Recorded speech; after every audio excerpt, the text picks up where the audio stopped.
course of the last 30 years, I have volunteered a significant amount of time on political campaigns, and those have been campaigns that range from mayor to county supervisor to state representative, state senator, and also to U.S. senator, in this case for Senator Tom Hark, and also for a variety of congressional candidates, including Bruce Braley and Rick Dickinson in the last primary, and also presidential candidates, and I've done that since Jimmy Carter was president. So it stretches back to about 1976 when I was a college student at Clark.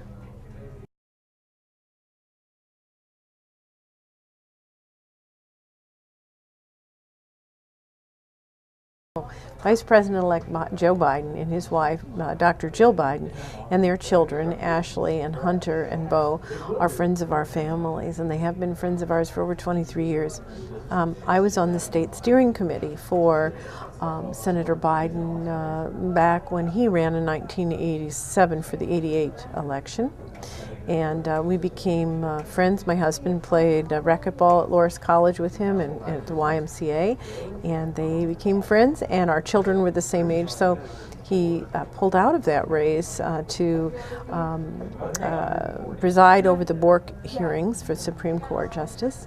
And after that, we continued to correspond, and our families stayed in touch, and we vacationed with them in Delaware at Fenwick Island and Rehoboth Beach, and we've just stayed in touch. I think it was just a family that clicked, our family. And Senator Biden is a Catholic, and Jill Biden and Joe have raised 3 children, and we just share a lot of the same values, core values, and a lot of the same interests in politics and issues of the day.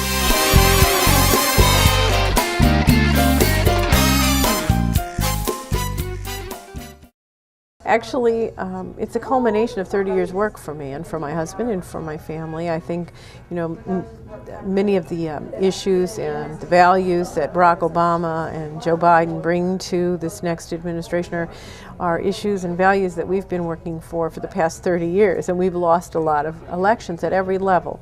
But these are exceptional people, in my mind, in my opinion, and the victory of their ticket this past fall, represented monumental change, and I think represents hope for so many people. I mean, you've been in this city the last few days, and the tenor of the community here with the visitors from all around the country, just really an ebullient spirit that's just pervasive, and just the cheerfulness is just awesome. It's just everything about it is optimistic. So. I'm very happy. I met a woman today who just walked up to me, walking down the mall. I was walking toward MSNBC's, newsstand down there on the mall, and wondering what all the noise was about. And a woman just walked up to me. She said, "I'm from Massachusetts. Where are you from? Aren't you happy?"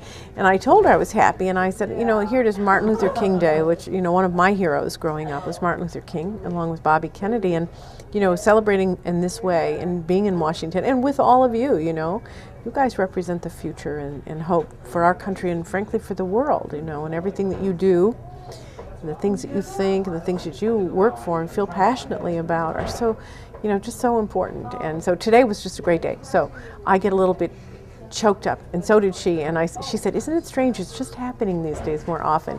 And there's a real, almost tears of joy. It's just happiness. And I'm sure that there are going to be a lot of tears of sadness in the coming months, because no one has any illusions about the challenges that lie ahead.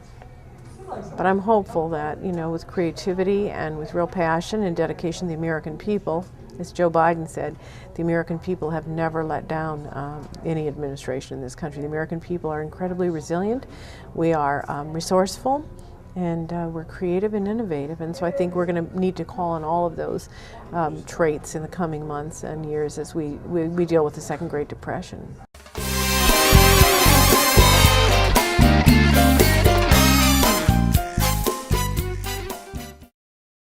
Well, it's a real pleasure for me to be here with all of you. It's just great. I mean, I just think young people have all the keys to happiness. I think you have the energy and, as I said, the passion and the will to really grab onto change and make it happen.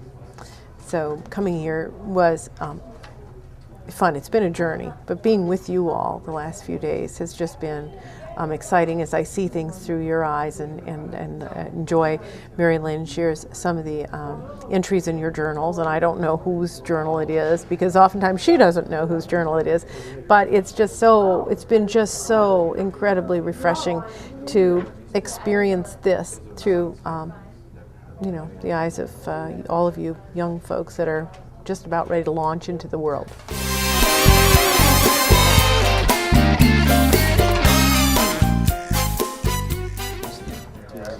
Well, yesterday on the metro, I was having a conversation with a complete stranger who said that in doing his reading about Barack Obama, and this is true, that his history is a history of bringing people together. Even when he was at the Harvard Review, when he was elected, he brought both progressives and conservatives together there. So this is something he's been doing since his 20s. It's not a new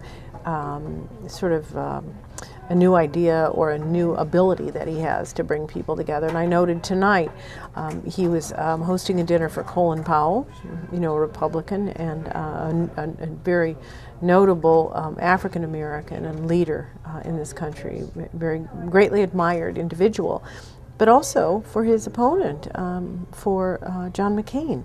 So I think he's starting his whole administration now by reaching out to the other side, and I think it's critically important that we do this. I mean, it's not just it's not just happy talk. I think it's also essential for whoever leads us in the coming years to have everybody on board, because we're going to have major problems to grapple with and overcome.